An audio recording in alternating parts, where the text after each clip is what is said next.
Okay, so the purpose of this video is to, one, of course, highlight the importance of fiber, but most importantly, what I've been noticing with clients' nutrition logs is that, especially when they are in a calorie deficit or they are running a fat loss phase or a weight loss phase, there becomes an issue or a problem or difficulty with reaching minimum requirements for fiber intake. Now, that can obviously have implications for gut health, digestion, but also satiation, how you feel in terms of feeling full throughout the day.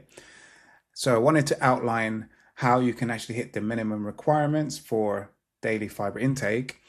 But what happens then is once I'm doing the research, you start to realize how much or how little of the population hit their fiber intake over the course of their general daily lives. Obviously, generally speaking, the nutritional health of the population is quite poor. They don't meet many of the governmental minimum requirements, especially for simple things like protein requirement, right, which is very important, and also is fiber. So, as I've outlined, the name of this video is how to hit 30 grams of fiber a day, even on a low calorie diet.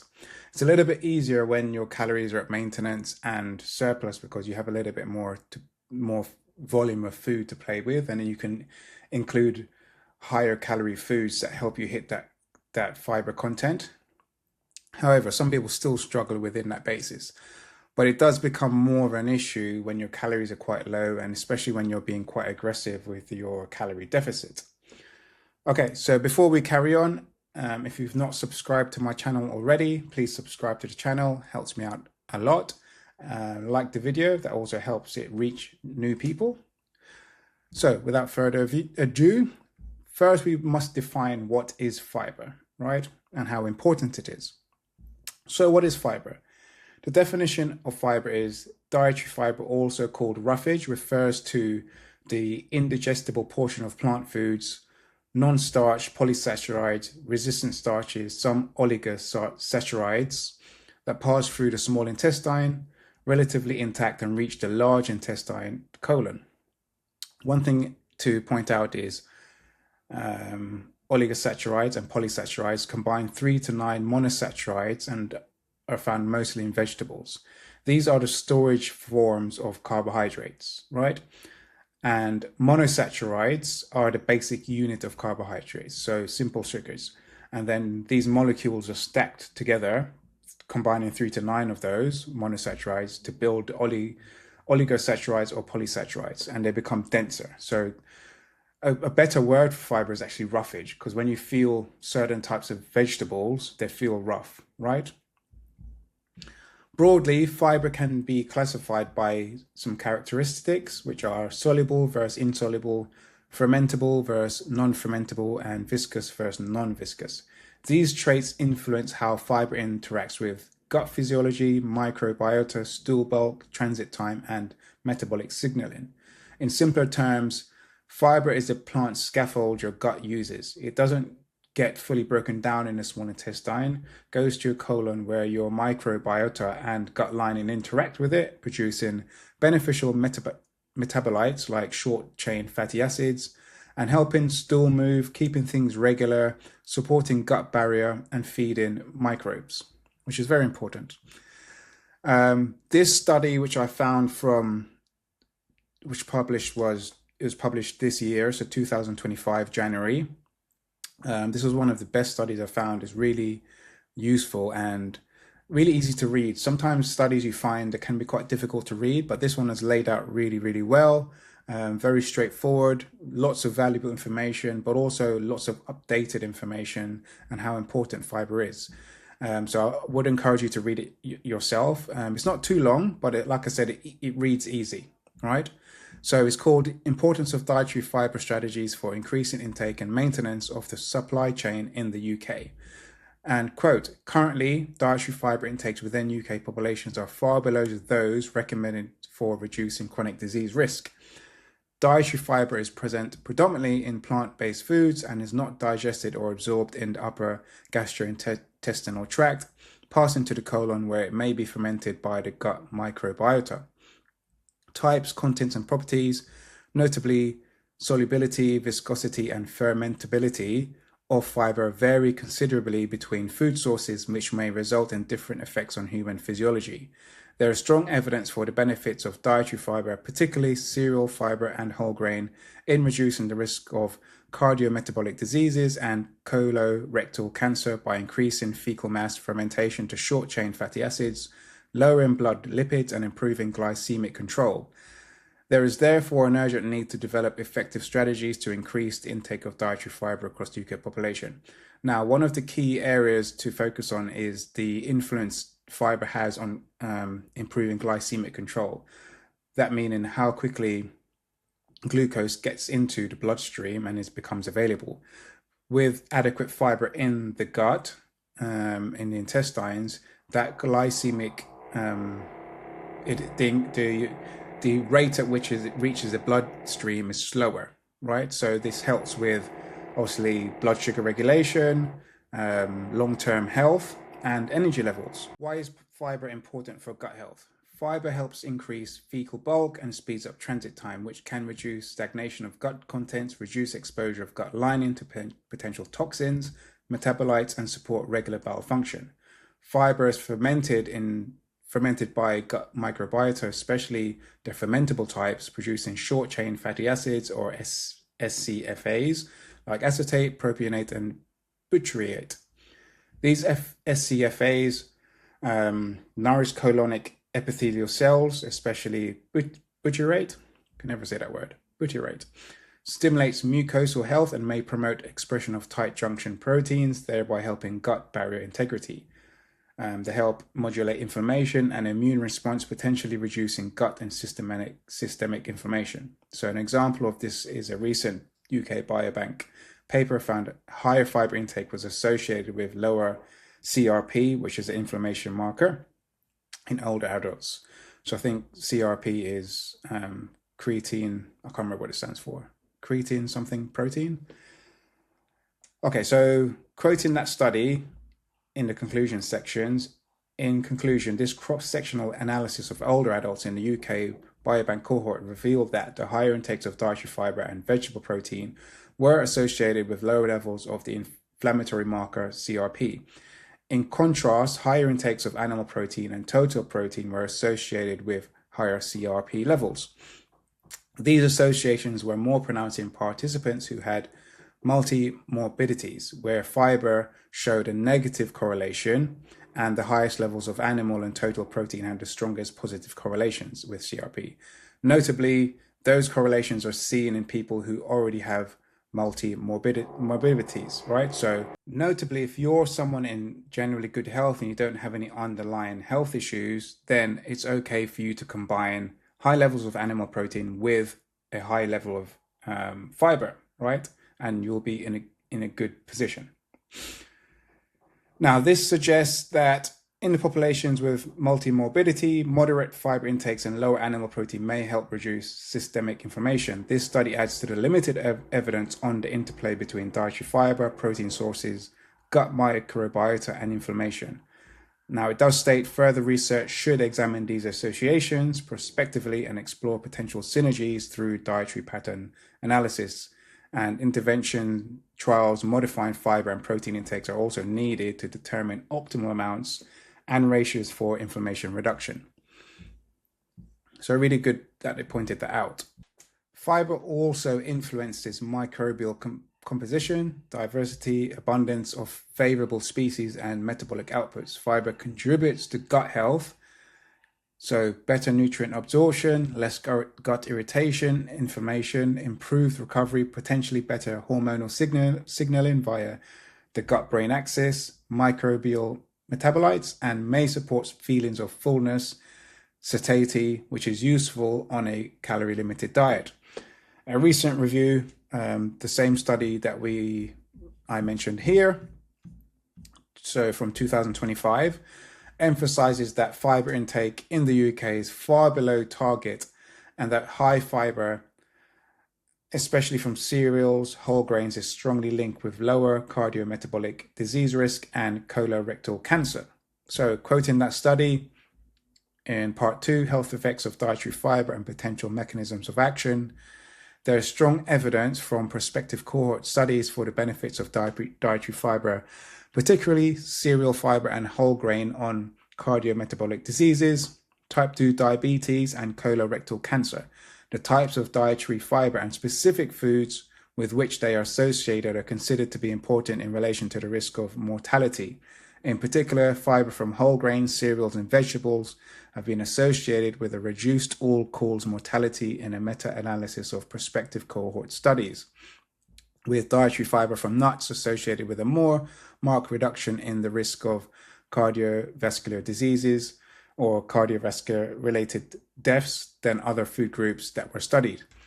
Possible mechanisms of action of dietary fibers are varied and often difficult to disentangle from the contributions of other components within foods, including those bound to the fiber, such as polyphenols, vitamins, and minerals, and the effects of gut microbiota. However, it is clear that mechanisms occur in different parts of the GI tract where they, one, regulate the rate of food breakdown, as we mentioned before about the glycemic index, two, reduce the rate of food digestion and absorption in the upper GI tract to reduce glycemic load, again, and three, produce small molecule metabolites, including short-chain fatty acids, following fermentation by the gut microbiota, which protect the epithelial cells of the colon, and after absorption act as important regulators of human metabolism, and finally increase fecal bulk to reduce transit time and promote colon health. All very important stuff. So looking at the minimum requirements or recommendations and current population consumption of the UK government. Now, this is where this is taken from. That's the quotes. Those are the references, especially from the SACN. And the current UK government guidelines, especially for adults, so plus 19 years, is 30 grams per day, right? So some quotes here, I won't go into those, but you can pause it if you want to read that. But clearly, that is the minimum requirement. Yeah, that's what's recommended. And then looking at a survey, so the National Diet and Nutrition Survey 2019 to 23 report on what the current UK population are actually achieving in terms of those recommendations. Now, if you are into personal training, coaching, nutrition, I would strongly recommend reading that report because it breaks down all of the macronutrients and micronutrients, etc. So fiber, most people do not meet UK government fiber recommendations, at least 30 grams per day for adults and 15 to 25 for children. For younger children, 78% of those aged 18 to 3 years and 86% of those aged 44 to 10 years did not meet the recommendation for the age group. For children aged 11 to 18 years and for adults, 96% did not meet the fiber recommendation. That is like crazy. The current recommendation to consume at least 5 portions of a variety of fruit and vegetables per day, for obviously that's for people aged 11 years and over. A portion is 80 grams to give minimum target of 400 grams per day, while children 10 years and under also recommended to eat at least 5 portions of the fruit and veg. The number of portions fruit and veg consumed per day has been calculated from the disaggregated data for adults and children 11 to 18 years based on the 5-day criteria. Now, if we just zoom that in a little bit, hopefully. So on average, looking at adults here, so age 19 to 64, on average they consume 3.3 portions per day, and then 60 to 74 older, they had 3.7. So just generally, you're not even eating, the population's not even eating enough fruit and veg to help them achieve that fiber recommendation. And if they did eat that amount, then it would be much easier. So this is somewhat of an easy fix, or low hanging fruit, no pun intended. And with some clients, this is an issue that once looking at their data, nutrition data, you're trying to encourage them to eat more fruit and vegetables, especially berries, which do carry fiber, but also carry all the minerals, polyphenols, and antioxidants. So concluding from that report, this meant 17% of all adults, only 17% of adults met that 5-a-day recommendation, significantly poor. There's some more data here in terms of looking at the mean daily intakes of fiber, and for there, the numbers are even lower. For adults, 4% met the fiber recommendation. Like, it's ridiculous, ridiculously low. So when I said at the start that the nutritional health of the population is poor, like the data is there to show this. And it's really interesting because it's not really an education issue, because we have so much information now. We have too much information. We're bombarded. That might be part of the issue, because people have too much information and they don't know which one to listen to in terms of like social media, different people on social media, different sources of information they might be utilizing, newspapers, etc. But the information is there, right? So there is an application issue. There's an implementation issue, right? So just quickly looking at what are some high fiber foods that you could look at implementing into your diet. Now these include, I'll start at the top: lentils, chickpeas, black beans, mixed beans, oats, chia seeds, almonds, flax seeds, brown rice, quinoa, sweet potato, broccoli, carrots, apples, pear, raspberries.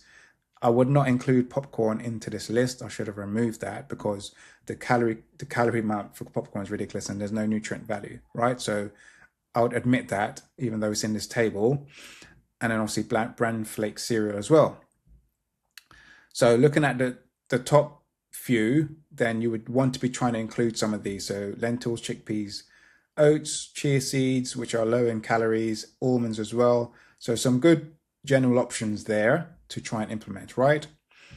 So looking at some tips for increasing fiber, especially like a low calorie diet context. So when calories are limited, getting volume plus nutrient density is key. So looking at plant-rich, fiber-rich foods help with satiety, gut health, and nutrient absorption. So thinking about some swap inflows you can implement. So instead of white rice, use brown rice. Instead of white bread, use wholemeal. Add lentils, chickpeas to sauces and or stews or meats. Some easy wins, so low effort, high return. Chia seeds and yogurt, seeds in smoothies, handful of nuts and berries as snacks, these are very useful strategies you can implement, right? And later on, I'll go through and show you how I hit 30 grams plus per day. So obviously, we're going to be looking at a gradual increase. If someone's currently low, say 15, 20 grams per day, bumping straight up to 40 grams may cause bumping up to 30 or 40 grams, because you want to be higher than the minimum. 40 grams is ideal. May cause bloating, gas, so increase gradually plus hydrate, right? This is especially relevant for athletes with high intakes generally.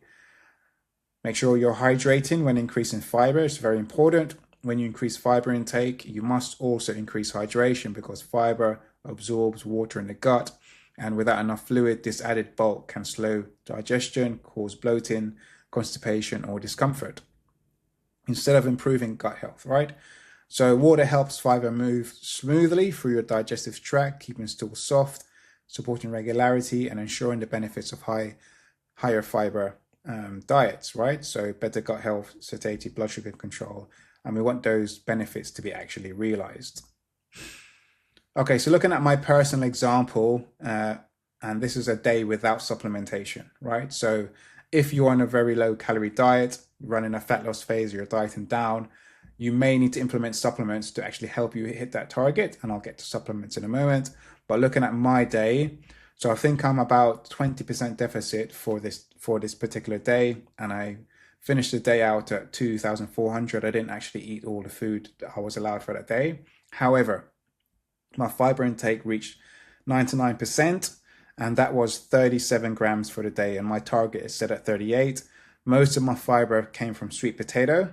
So 7 grams from sweet potato, 7 grams from Greek yogurt, funny enough, and 5 grams from raspberries, and then some from Granny Smith apples.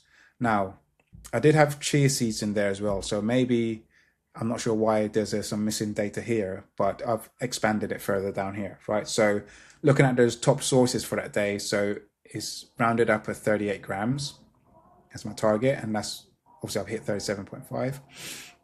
So my top sources for that day was sweet potato, Greek yogurt, raspberries, apples. Apples are really good for trying to get your fiber intake up. because they're very low calorie, right? Blackberries, chia seeds. I think I do about 20 grams of chia seeds per day. So I'll do 10 at some point and then 10 in the evening with yogurt. I had an oat bar, which funny enough didn't have that much. So I'm getting a lot more from sweet potato and berries and chia seeds.